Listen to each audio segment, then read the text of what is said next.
A criança mais sensível que você conhece pode estar se transformando em uma pessoa com traços narcisistas neste exato momento.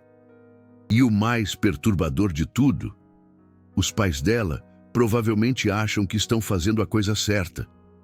Carl Jung, o grande Carl Jung, descobriu algo que deveria ter mudado a forma como criamos nossos filhos. Mas essa verdade permaneceu escondida por décadas. A sensibilidade extrema não é fraqueza.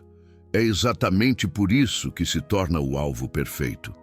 Quando uma criança sente demais, ela percebe coisas que os adultos ao redor prefeririam que permanecessem invisíveis. E isso, para pais com pouca autoconsciência, representa uma ameaça. O que acontece a seguir é o que Jung chamou de assassinato psicológico. Não com facas, não com gritos, mas com algo muito mais devastador. Com a negação constante de seus sentimentos, com a ridicularização da sua sensibilidade, com a mensagem repetida milhares de vezes: você sente demais. E isso é um problema. A criança sensível não quer virar fria. Ela é forçada a isso, para sobreviver. Você provavelmente já conheceu alguém assim, talvez um amigo de infância, que era o mais empático da turma, e hoje parece incapaz de demonstrar qualquer emoção genuína. Talvez um familiar, que chorava por qualquer coisa quando criança, e hoje tem uma frieza que assusta. Ou talvez seja você, olhando para trás, lembrando de quem você era antes de aprender que sentir era perigoso.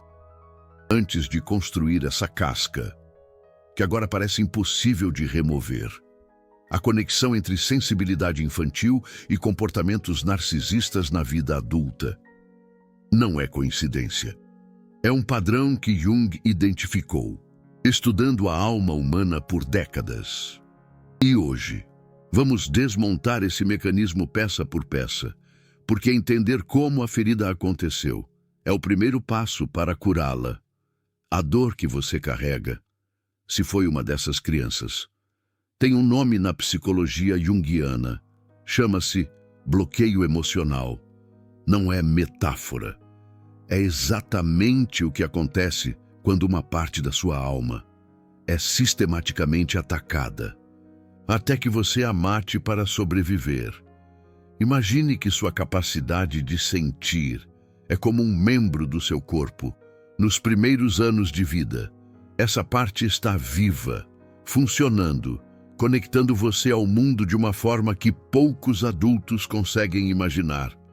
A criança sensível sente a tristeza da mãe antes dela falar qualquer palavra. Percebe a raiva do pai. Ainda na garagem, antes dele entrar em casa, absorve as emoções dos irmãos, dos avós, dos estranhos no sacolão. Isso não é imaginação. É a capacidade de sentir e expressar emoções, operando em sua capacidade máxima. Deveria ser celebrado, deveria ser protegido, mas para pais com pouca autoconsciência, dominados por seus próprios problemas não resolvidos. Essa sensibilidade representa algo completamente diferente. Representa um espelho. E o espelho mostra coisas que eles passaram a vida inteira evitando ver. A mãe que enterrou sua própria sensibilidade para sobreviver à infância dela não consegue tolerar ver a filha chorando por um bem-te-vi machucado, não porque não se importa, mas porque aquelas lágrimas ativam algo dentro dela que ela jurou nunca mais sentir. O pai que aprendeu que homem não chora não consegue lidar com o filho que sente medo ou tristeza, não porque seja cruel, mas porque cada lágrima do filho é um lembrete do menino que ele mesmo assassinou dentro de si há 30 anos. Jung explicou esse fenômeno com clareza perturbadora.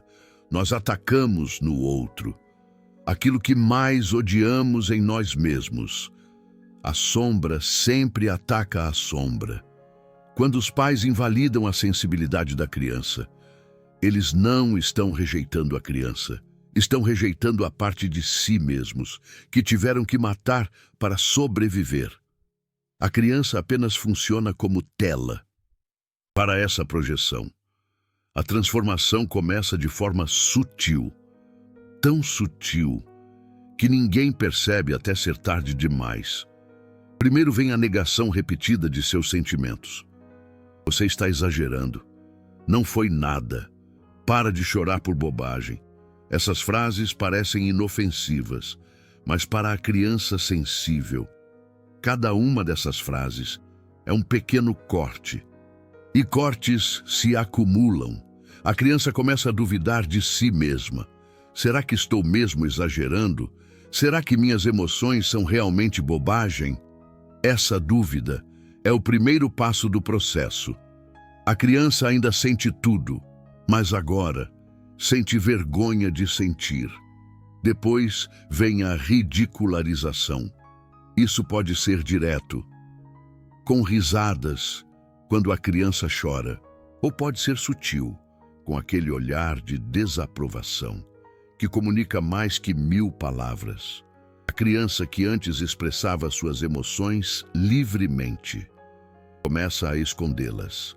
Não porque parou de sentir, mas porque aprendeu que mostrar o que sente traz consequências dolorosas. E aqui acontece algo crucial. A criança desenvolve o que Jung chamou de máscara social, uma versão de si mesma, que é aceitável para o mundo externo. Essa máscara pode ser muitas coisas. O palhaço da turma, que usa humor para desviar a atenção de suas emoções verdadeiras. O aluno perfeito, que canaliza toda a energia para a performance acadêmica. O rebelde, que transforma dor em raiva, porque raiva é mais aceitável que tristeza. O problema acontece quando a máscara se torna rígida demais, quando a máscara gruda no rosto, quando a criança esquece que a máscara não é ela. E isso nos leva ao terceiro estágio, a dissociação da capacidade de sentir e expressar emoções. A criança sensível, depois de anos de negação e ridicularização, toma uma decisão inconsciente. Essa decisão nunca é verbalizada, nunca é consciente, mas é absolutamente real. A decisão é: se sentir dói tanto, então vou parar de sentir. E a alma humana, em sua sabedoria primitiva de sobrevivência, obedece.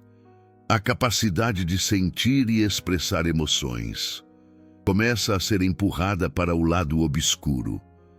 A criança não para de sentir da noite para o dia. É um processo gradual. Primeiro ela para de chorar na frente dos outros, depois para de chorar sozinha, depois esquece como chorar. Primeiro ela para de expressar alegria exuberante, depois para de sentir alegria exuberante.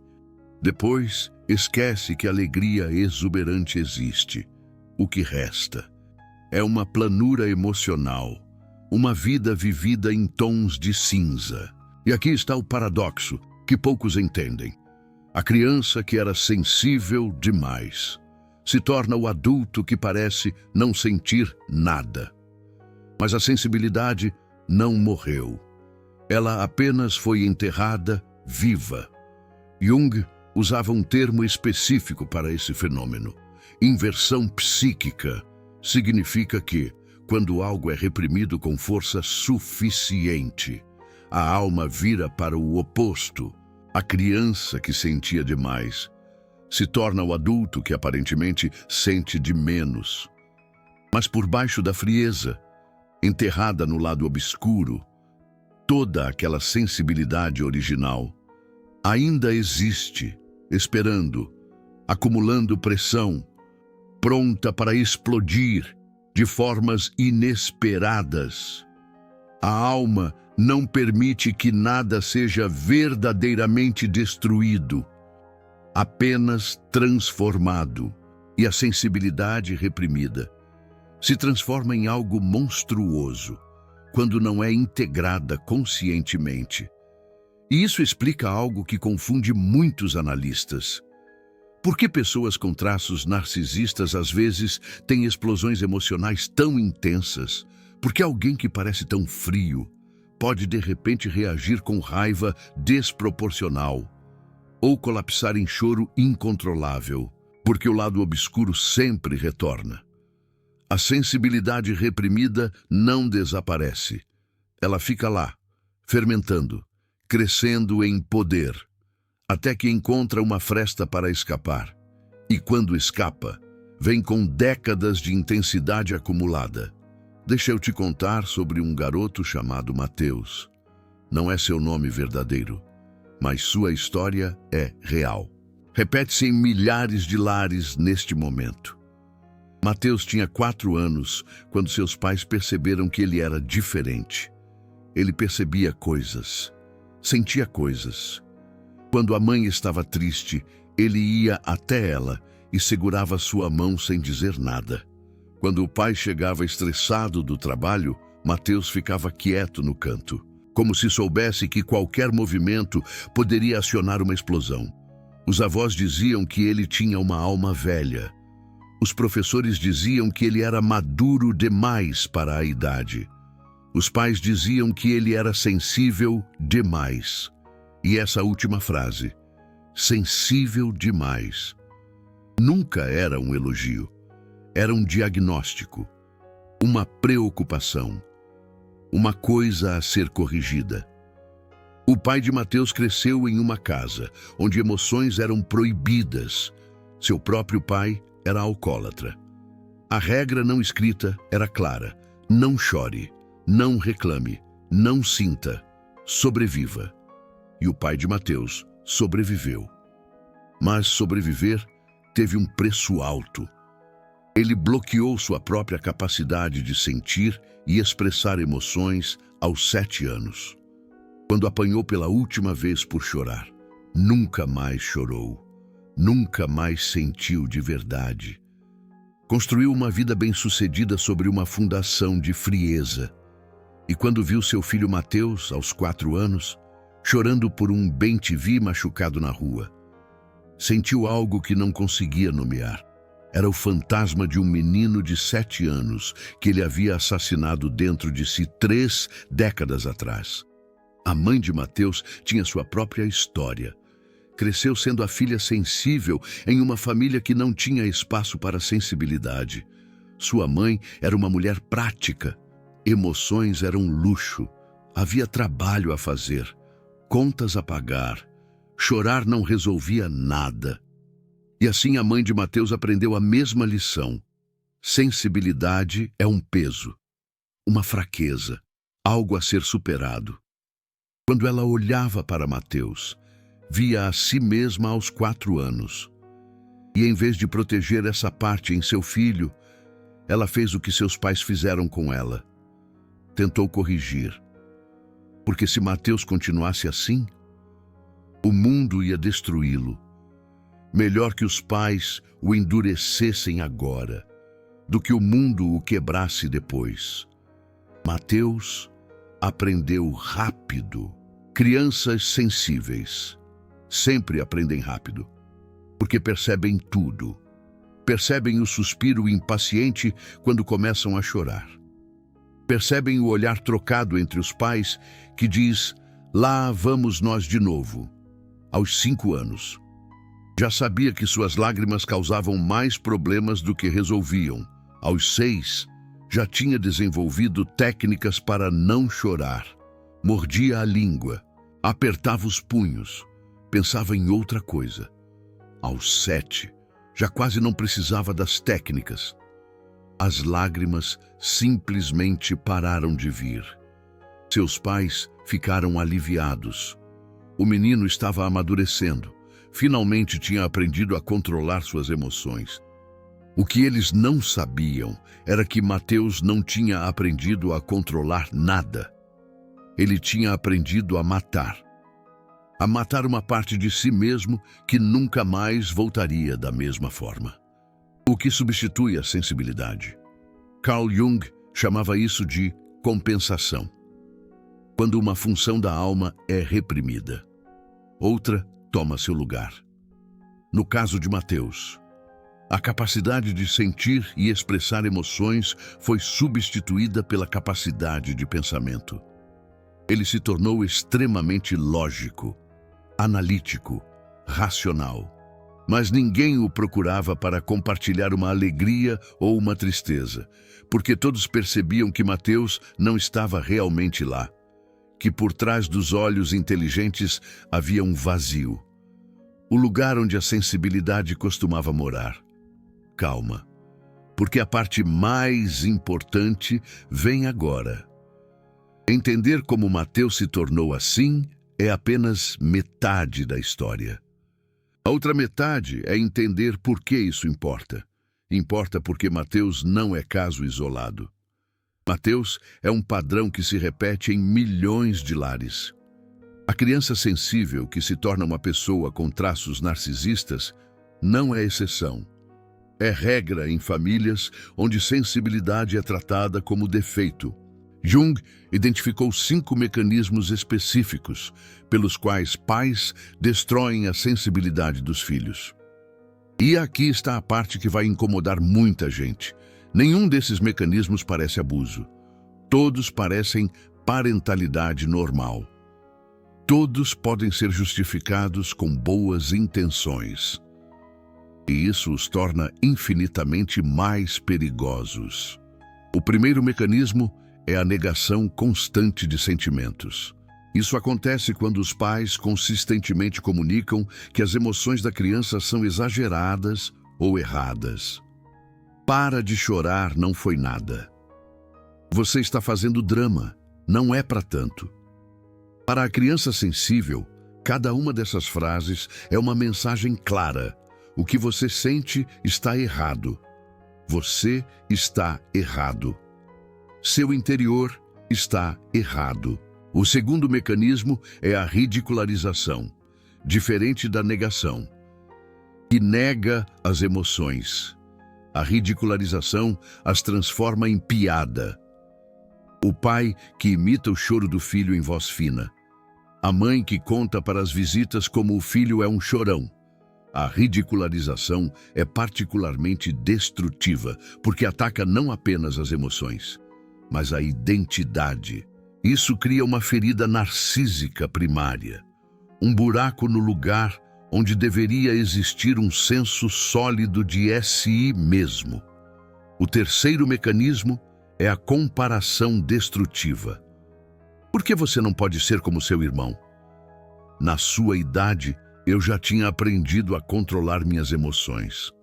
Comparações sempre comunicam a mesma mensagem. Você não é bom o suficiente como é. E assim, a criança começa a performar, a tentar ser quem os pais querem, a construir uma máscara social que seja aceitável, mesmo que isso signifique assassinar o self verdadeiro. O quarto mecanismo é a punição da vulnerabilidade. A criança que mostra vulnerabilidade é ignorada. A criança que esconde a vulnerabilidade é premiada. O cérebro infantil aprende rápido qual comportamento traz recompensa. E assim, a criança sensível aprende a esconder tudo que é macio, frágil, vulnerável. A casca rígida começa a se formar. O quinto mecanismo é talvez o mais insidioso. É a ausência de espelhamento positivo da sensibilidade. Não basta não negar. É preciso ativamente espelhar a sensibilidade como algo valioso. A criança precisa ver, nos olhos dos pais, que sua capacidade de sentir profundamente é um dom, não um defeito. Precisa ouvir que sua empatia é admirável, que sua capacidade de perceber emoções alheias é uma força, não uma vulnerabilidade.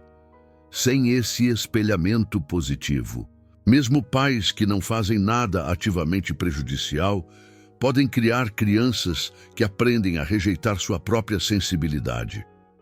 Porque a criança não sabe intrinsecamente o que é valioso. Ela aprende olhando para os pais. E se os pais nunca demonstram que sensibilidade importa, a criança conclui que não importa. Mateus experimentou todos os 5 mecanismos. Não de forma dramática, apenas de forma cotidiana, repetida, sistemática. Seus pais o amavam, de verdade. Queriam o melhor para ele e achavam que estavam preparando-o para um mundo duro. Prepararam-no tão bem que ele se tornou tão duro quanto o mundo. Seus pais venceram. Criaram um adulto que nunca mais seria ferido por sentir demais. Mas o preço dessa vitória foi a morte de tudo que tornava o jovem Lucas humano de forma profunda. Aos 25 anos, Lucas tinha uma carreira promissora e uma sucessão de relacionamentos que nunca duravam mais de alguns meses. As moças o achavam encantador no início, mas depois de um tempo, todas percebiam a mesma coisa. Ele não estava realmente ali. Havia uma distância, uma frieza, um muro invisível que ninguém conseguia atravessar. Lembra quando falei que a sombra sempre retorna? Com Lucas não foi diferente. Aos 30 anos, ele teve sua primeira crise. Começou com insônia. Depois vieram pesadelos recorrentes, pesadelos em que ele era criança novamente, chorando sozinho em um quarto escuro, enquanto ninguém vinha. Durante o dia, começou a sentir uma irritabilidade que não conseguia explicar. A sensibilidade reprimida estava retornando, mas porque nunca foi processada, vinha de forma distorcida, vinha como raiva, como ansiedade, como uma sensação de vazio que nenhuma conquista conseguia preencher. O comportamento narcisista que emerge da sensibilidade reprimida não é apenas sobre falta de empatia, é sobre uma ferida que nunca cicatrizou. A pessoa com traços narcisistas que foi uma criança sensível carrega dentro de si uma contradição insuportável. Ela sente demais e aparentemente não sente nada. Ela deseja conexão desesperadamente e sabota toda a conexão verdadeira. E porque, no fundo, existe uma criança convencida de que sua essência é defeituosa, que se alguém realmente conhecer quem ela é por dentro, vai rejeitá-la. Carl Jung dizia que tudo que colocamos na sombra se torna nosso inimigo. A sensibilidade que Lucas enterrou aos 7 anos não desapareceu. Ficou na sombra, crescendo em poder. Quando finalmente começou a emergir, veio como hipersensibilidade à crítica. Uma única palavra negativa podia destruir seu dia inteiro. Veio como necessidade insaciável de validação. Veio como inveja corrosiva de pessoas que pareciam genuinamente felizes. Lucas não sabia que estava invejando sua própria capacidade roubada. A cura para esse tipo de comportamento narcisista não é fácil. A criança de 4 anos que decidiu parar de sentir não pode ser alcançada com argumentos lógicos. Ela precisa ser encontrada no corpo, na tensão crônica dos ombros, no aperto do peito, na garganta fechada que não permite o choro. Jung chamava esse processo de integração da sombra. Significa ir buscar a criança sensível que foi abandonada na sombra e trazê-la de volta para a luz. Significa sentir tudo que foi proibido sentir. Significa permitir-se ser vulnerável, mesmo quando cada célula do corpo grita que vulnerabilidade é morte. Você acabou de descobrir o mecanismo mais oculto de formação do comportamento narcisista. A maioria das pessoas nunca vai ouvir isso. A maioria dos pais vai continuar achando que está preparando seus filhos sensíveis para o mundo real, quando na verdade está destruindo a única coisa que poderia permitir conexão verdadeira na vida adulta. Cada vídeo como este custa horas de pesquisa profunda em Jung, em psicologia do desenvolvimento, em trauma infantil. Informação assim foi ignorada por décadas, porque confronta algo que ninguém quer admitir, que pais amorosos podem criar filhos incapazes de amar. O Super Thanks ali embaixo não é só apoio financeiro. É você dizendo, essa verdade precisa ser conhecida. Quando você clica naquele coração dourado, você ajuda a libertar outras crianças sensíveis que ainda podem ser salvas. Você não é só espectador. Você é alguém que se importa com a próxima geração. Lucas começou a fazer análise aos 32 anos. Não porque quisesse trabalhar sua sensibilidade reprimida. Ele nem sabia que isso existia. Começou porque estava tendo ataques de pânico. O analista que ele encontrou trabalhava com abordagem junguiana. E esse detalhe fez toda a diferença. Nas primeiras sessões, Lucas falava sobre seu trabalho, seus relacionamentos fracassados, sua irritabilidade crescente. Falava com a mesma frieza analítica que usava para tudo. O analista ouvia, fazia perguntas e esperava. Sabia que a sombra eventualmente apareceria. A primeira brecha surgiu quando o analista perguntou sobre a infância. Lucas começou a contar a narrativa oficial. Infância normal, pais amorosos, nenhum trauma. Mas enquanto falava, sua voz começou a falhar. Suas mãos estavam apertadas. Sua respiração estava superficial. O analista apontou isso gentilmente. Lucas olhou para suas próprias mãos como se pertencessem a outra pessoa. Nunca tinha notado que fazia isso. Nas sessões seguintes, o analista investigou a narrativa de infância normal. Como era quando você chorava quando criança? O que seus pais faziam? Lucas respondeu que não lembrava de chorar muito. Mas quando fechou os olhos e tentou lembrar, veio uma imagem. Tinha 5 anos, estava no quarto, estava chorando. E então a porta abriu. O pai entrou e Lucas parou de chorar imediatamente. Não porque o pai o consolou, mas porque o olhar do pai comunicou claramente que o choro era inaceitável. Lucas passou 40 minutos dessa sessão em silêncio, processando, sentindo, talvez pela primeira vez em décadas, algo que não conseguia nomear. A recuperação não foi linear.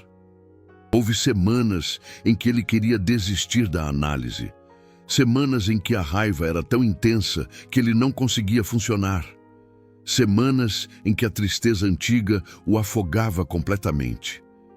O analista explicou que isso era esperado, que a sombra, quando começa a ser integrada, não vem organizada em pacotes convenientes, vem como inundação.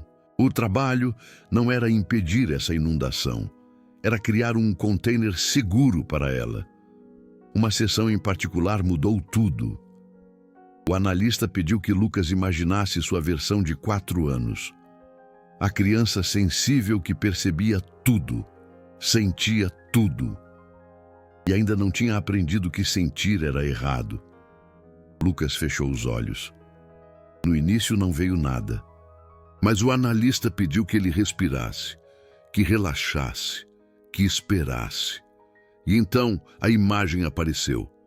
Um menino pequeno, olhos grandes, expressão aberta, vulnerável de uma forma que o Lucas adulto achava quase intolerável de ver. O analista perguntou o que o Lucas adulto queria dizer para essa criança. E pela primeira vez em décadas, Lucas chorou. Não um choro controlado, um choro de corpo inteiro. Soluços que vinham de um lugar tão profundo que ele não sabia que existia. Entre os soluços, ele disse para a criança imaginária: desculpa. Desculpa por ter te abandonado. Desculpa por ter acreditado neles quando disseram que você era demais. Você não era demais. Você era perfeito. Aquele momento foi o começo real da integração, não o fim, apenas o começo. Porque integrar uma parte da alma que foi rejeitada por 30 anos não acontece em uma sessão de análise. Acontece através de milhares de pequenas escolhas diárias. A escolha de sentir, em vez de anestesiar. A escolha de ser vulnerável, em vez de se proteger automaticamente. A escolha de admitir que está machucado, em vez de atacar. Cada uma dessas escolhas vai contra décadas de programação. Cada uma delas ativa o medo primitivo de que vulnerabilidade vai resultar em abandono. Mas cada uma delas também reconstrói, pouco a pouco, a ponte entre o Leonardo adulto e a criança sensível que ele abandonou. Hoje, Leonardo tem 40 anos. Ele diria que ainda está em processo, que ainda existem dias em que a frieza antiga retorna automaticamente, que ainda existem momentos em que ele se pega querendo se proteger, em vez de se conectar. Mas também diria que pela primeira vez na vida, sabe o que é sentir de verdade, e finalmente consegue chorar quando algo é triste e rir quando algo é feliz. E seus relacionamentos têm uma qualidade que nunca tiveram antes, uma presença, uma realidade, e ele finalmente se sente vivo. O comportamento narcisista não desapareceu completamente, mas agora ele consegue observá-lo, reconhecê-lo e escolher diferente. A diferença entre inconsciência e consciência é a diferença entre ser possuído pelo complexo e ter o complexo. Como diria Carl Jung, Leonardo finalmente tem o complexo, em vez de ser tido por ele. A história de Leonardo não é incomum. É a história de milhares de pessoas que foram crianças sensíveis, em famílias que não tinham espaço para sensibilidade. Algumas dessas pessoas estão assistindo este vídeo agora, reconhecendo a si mesmas, sentindo algo que não conseguem nomear. Se você é uma delas, quero que saiba de algumas coisas importantes. Primeiro, sua sensibilidade não era defeito. Era seu maior dom. O fato de que precisou escondê-la para sobreviver não significa que ela era errada. Significa que o ambiente era inadequado para algo tão precioso. Segundo, a casca que você desenvolveu não é quem você é. É uma armadura. Cascas podem ser removidas quando você está em um ambiente seguro. A criança sensível ainda está lá, esperando ser resgatada. Terceiro, a cura é possível. Não é fácil, não é rápida, mas é possível. Exige coragem de sentir o que foi proibido sentir. Exige encontrar pessoas seguras, analistas qualificados, espaços onde vulnerabilidade é acolhida, em vez de punida. E para os pais que estão assistindo, para aqueles que têm filhos sensíveis e não sabem o que fazer com tanta emoção, por favor, escutem. Seu filho sensível não precisa ser consertado, precisa ser protegido. Protegido, não do mundo, mas de vocês, quando vocês projetam nele suas próprias feridas não curadas. Cada vez que você nega constantemente os sentimentos, você ensina que sentir é errado. Cada vez que você ridiculariza a sensibilidade, você planta uma semente de vergonha que vai crescer por décadas. A alternativa não é difícil. É só parar de negar os sentimentos, parar de ridicularizar, parar de comparar e começar a espelhar. Seu filho está triste? Diga que entende, que a tristeza faz parte da vida, que você está ali. Seu filho está chorando? Não mande parar. Sente do lado, deixe as lágrimas virem, elas vão parar sozinhas. Quando tiverem cumprido sua função, a próxima geração de pessoas com traços narcisistas está sendo criada neste momento, em casas onde sensibilidade é tratada como fraqueza, em famílias onde emoções são inconvenientes, em lares onde crianças aprendem, antes de aprender a ler, que sentir demais é perigoso. E a maioria dos pais que estão fazendo isso não tem a menor ideia. Acham que estão preparando seus filhos para o mundo. Acham que estão sendo bons pais. Acham que dureza é amor. Não sabem que estão transmitindo os mesmos complexos que herdaram de seus próprios pais. Não sabem que estão perpetuando um ciclo que começou há gerações. Você pode ajudar a interromper esse ciclo. Não precisa fazer nada grandioso. Apenas pergunte a si mesmo: estou tratando a sensibilidade do meu filho como dom ou como defeito?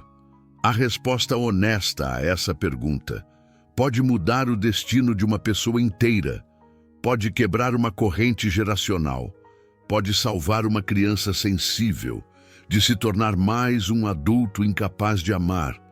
Carl Jung certamente concordaria. Se esse vídeo mexeu com algo dentro de você, se você reconheceu sua própria história ou a história de alguém que ama, deixe um comentário. Me conta, você foi uma criança sensível que aprendeu a esconder? Ou conhece alguém assim? Quero ler cada história. Quero saber que esse vídeo chegou nas pessoas que precisavam ouvir.